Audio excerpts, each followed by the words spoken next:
You know what's funny? Paul Westerberg, the wild creative mind behind the replacements, the same guy people hailed as a rebel genius, wasn't exactly loved by everyone in the music world. For someone who claimed to despise fake rock stars and corporate sellouts, Westerberg somehow managed to earn the dislike of more musicians than fans ever imagined. Behind his rough-around-the-edges charm and keep-it-real attitude was a man who could rub people the wrong way faster than you could drop a needle on a 45. Punk purists thought he was a poser, mainstream stars thought he was arrogant, and even those close to him often couldn't stand his blunt honesty. Today, we're breaking down 6 musicians who allegedly couldn't stand Paul Westerberg, and trust me, some of these names will blow your mind. We're talking respected artists who saw Westerberg as everything wrong with the underground scene, and one story, number 1, is so personal it nearly broke his spirit for good. 6. Bob Stinson. Let's start close to home, with Bob Stinson, the Replacement's own lead guitarist.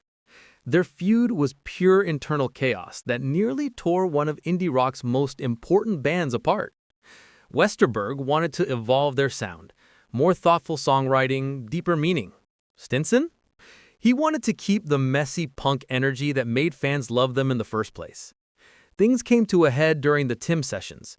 Westerberg began taking over the guitar parts, tightening the arrangements, and Stinson fell completely sidelined.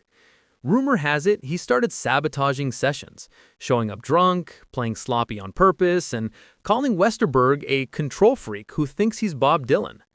In one heated argument in 1986, Stinson told him, "You're killing everything that made this band special." Westerberg allegedly fired back that Stinson was holding the band back from its potential. This wasn't just about creative direction. It was betrayal between brothers. 5. Tommy Keene. At number 5 is Tommy Keene, and this feud was classic indie rock rivalry. Back in the mid-1980s, critics were calling both Keene and Westerberg the future of American alternative rock. The comparisons got ugly fast. Keene thought Westerberg was sloppy and overhyped, an unprofessional drunk who got credit for chaos, while his own polished sound got ignored. Behind the scenes, Keene allegedly saw Westerberg's anti-commercial attitude as fake rebellion. To him, Westerberg wasn't authentic. He was just afraid of competition. At one 1985 industry showcase, Keene supposedly mocked the Replacement's performance, calling it a waste of real talent. This wasn't just personal.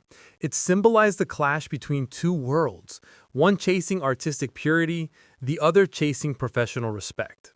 4. John Mellencamp. Now things get loud.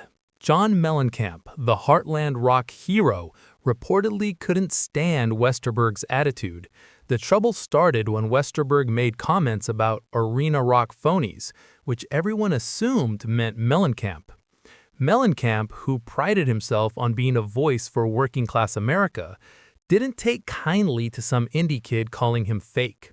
He thought Westerberg's anti-commercial stance was just spoiled rebellion. While Mellencamp was out there filling arenas, Westerberg was struggling with major label pressure and blaming the system. The breaking point? Westerberg told Rolling Stone that Heartland rock is fake authenticity for suburban people who want to feel real. Mellencamp hit back in interviews, saying guys like Westerberg wouldn't last 5 minutes playing for real working people.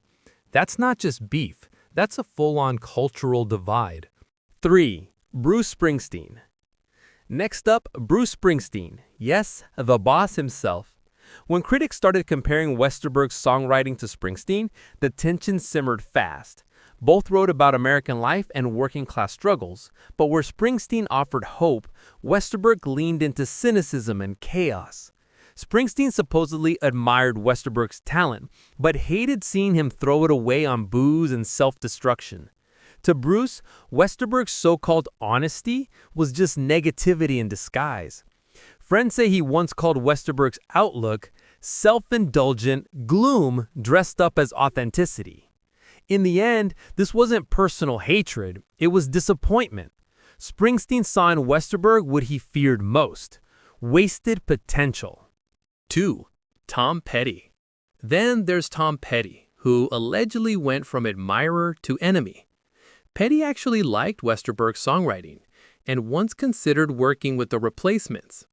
But when he reached out through mutual contacts, Westerberg supposedly brushed them off, like Petty was just another aging rocker clinging to relevance. Later, when both artists were dealing with label drama, Westerberg criticized classic rock dinosaurs clogging the airways. Petty reportedly took that as a personal insult and told friends, "That ungrateful punk doesn't know how hard it is to last in this business." What started as mutual respect turned into a generational standoff: authenticity versus legacy.